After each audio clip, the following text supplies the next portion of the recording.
Arestyadong tatlong hininalang hold-upper na nambiktima ng mga estudyante sa Bacoor, Cavite kagabi. Ang mga suspekto tanggi sa krimen kahit pa na-recover sa kanila ang mga gamit ng mga biktima. Balita natin ni Jay Sabale.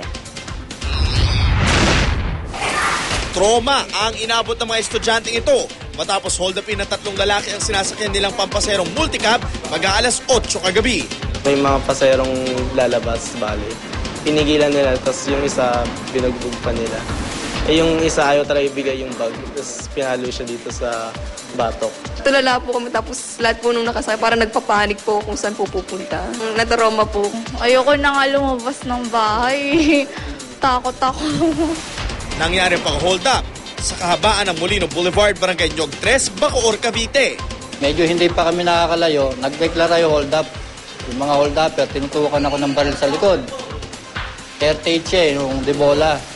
Matapos ang pang-hold up, Pumunta isa sa unahan, sa may passenger seat, nakatutok yung baril. Diretso mo na yan. Diniretso ko naman, huli agad ang suspect na si William Morales. Napansin ng ating barangay tanod na mayroong commotion doon sa multicab. So, nireport niya ito agad doon sa ating mobile patrol. Sila pong nag-hold up, ako pong magdadala ng gamit. Yung sako.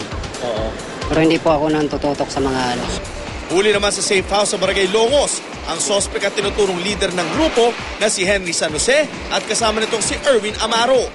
Pero marin nilang itinanggi ang paratang. Nire-recruit nila ako Na? sumama sa kanila. Mag-uulap daw ako. Sabi sa akin, maganda daw yung trabaho. Yung pala, mga-hold up. Hindi po ako sumama. Hindi po kasama, sir. Hindi po ako kasama.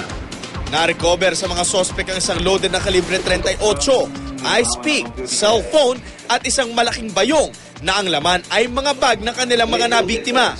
Tinatawagan namin yung mga previous na victim din para pag pumunta sila dito, sasampahan uli natin ang kaso ng mga suspect nila. Jay Sabale, GMA News.